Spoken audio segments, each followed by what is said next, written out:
Hello everyone, I am Vedantika and today we are going to discuss about one story of Ravana from Ramayana. The story goes, after firing the fatal arrow on the battlefield of the Lanka, Rama told his brother Lakshman quickly go to Ravana before he dies and request him to share whatever knowledge he can. A brute he may be, but he is also a great scholar. The obedient Lakshman rushed across the battlefield to the Ravana's side and whispered in his ears, "O Demon King, do not let your knowledge die with you. Share it with us and wash your all sins."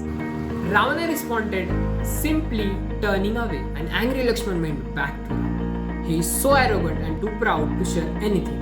Rama comforted his brother and asked him softly, "Where did you stand while asking Ravana for knowledge?" "Next to his head so that I can hear what he had to say clearly." Ram smiled and placed his bow on the ground and walked away where the Ravana lay. Lakshman, watching astonishment at his divine brother, knelt at the Ravana's feet. With palm joined with extreme humanity, Rama said, "Lord of Lanka, you take my wife illegally, for which I have been forced to punish you. Now you are no more enemy of me. I bow to you and request you to share all wisdom with me. If you die without doing so, all your wisdom will be lost forever in the world." To Lakshman's surprise, Ravana opened his eyes and raised his arm to salute Rama. "Standing at my feet as a student should do, unlike your rude younger brother, you are a worthy recipient of my knowledge. I have very little time to, so I cannot share as much. But let me tell you one important lesson that I have learned in my life. Things that are bad for you seduce you easily, but the things that are actually good for you are failed to attract you. You shun them creatively, finding powerful excuses to justify your procrastination. That's why I was impatient to kidnap Sita but avoided meeting you. This is wisdom of my life, Rama. My last word, give it to you." With this word, Ravana died.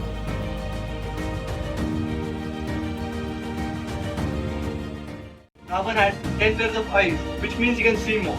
Ravan had 10 sets of arms, which means he can do more.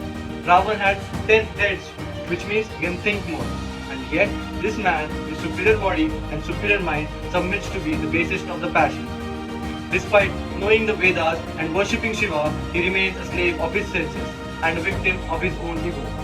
So even though Ravan led a great life, he gave into his worldly desires. And yet, messing up with Ram's wife was not one of his best decisions. A godly figure apparently is not black and white, just like humans. Ravan was grey, just like one of us. But his evil deeds spoke louder than his knowledge. And yet, he would always be remembered as a symbol of evil, more than anything else. Dussehra is a celebration of win of good over evil, conquering the goodness over darkness. On this day, let's just not burn the 10-headed effigy of Ravan, but also burn the Ravan that resides within ourselves, and thus conquer the true spirit of Dussehra. May this auspicious festival bring overflowing happiness, peace and prosperity. Wishing you and your family a happy and safe Dussehra. Thank you.